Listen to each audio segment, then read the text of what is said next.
K മാണിയോടുള്ള നിലപാട് സിപിഐയുമായി ചർച്ച ചെയ്തേ തീരുമാനിക്കുമെന്ന് സിപിഎം സംസ്ഥാന സെക്രട്ടറി കോടിയേരി ബാലകൃഷ്ണൻ. മന്ത്രിസഭാ പുനഃസംഘടനാ സമ്മേളനത്തിൽ ചർച്ച ചെയ്തില്ല. ഷുഹൈബ് വധത്തിൽ പാർട്ടിക്കാർ ഉൾപ്പെട്ടിട്ടുണ്ടെങ്കിൽ കർശന നടപടിയെടുക്കുമെന്ന് കോടിയേരി ആവർത്തിച്ചു. സംസ്ഥാന സമ്മേളന തീരുമാനങ്ങൾ വിശദീകരിക്കാൻ വിളിച്ചു ചേർത്ത വാർത്താ സമ്മേളനത്തിലാണ് കേരള കോൺഗ്രസ് സഖ്യം സംബന്ധിച്ച വാർത്തകൾ കോടിയേരി ബാലകൃഷ്ണൻ തള്ളിക്കളഞ്ഞത്.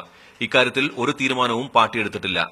കേരള കോൺഗ്രസുമായിട്ട് എന്ത് നിലപാട് സ്വീകരിക്കണമെന്ന് സിപിഎം ഇതുവരെ തീരുമാനിച്ചിട്ടില്ല. അങ്ങനെ ഒരു തീരുമാനം ഞങ്ങൾ എടുക്കുന്ന സ്ഥിതി വന്നാൽ ആ പ്രശ്നം സിപിഐയുമായിട്ടും കൂടി ചർച്ച ചെയ്യും. മന്ത്രിസഭാ പുനഃസംഘടന സമ്മേളനത്തിൽ തീരുമാനിച്ചിട്ടില്ലെന്നും കോടിയേരി വ്യക്തമാക്കി. LDFന്റെ മാനിഫെസ്റ്റോയിൽ പറഞ്ഞിട്ടുള്ള കാര്യങ്ങൾ നടപ്പിൽ വരുത്താൻ സമയബന്ധിതമായി പ്രവർത്തിക്കണം എന്ന നിർദ്ദേശമാണ് സമ്മേളനം മുന്നോട്ട് വെച്ചിട്ടുള്ളത്.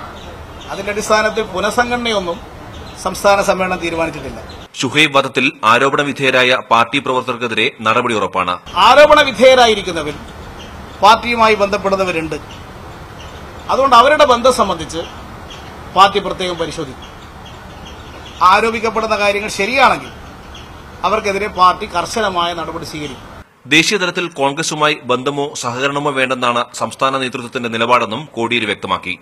തൃശൂരിൽ നിന്നും കെ സജീഷ്, മീഡിയ 1.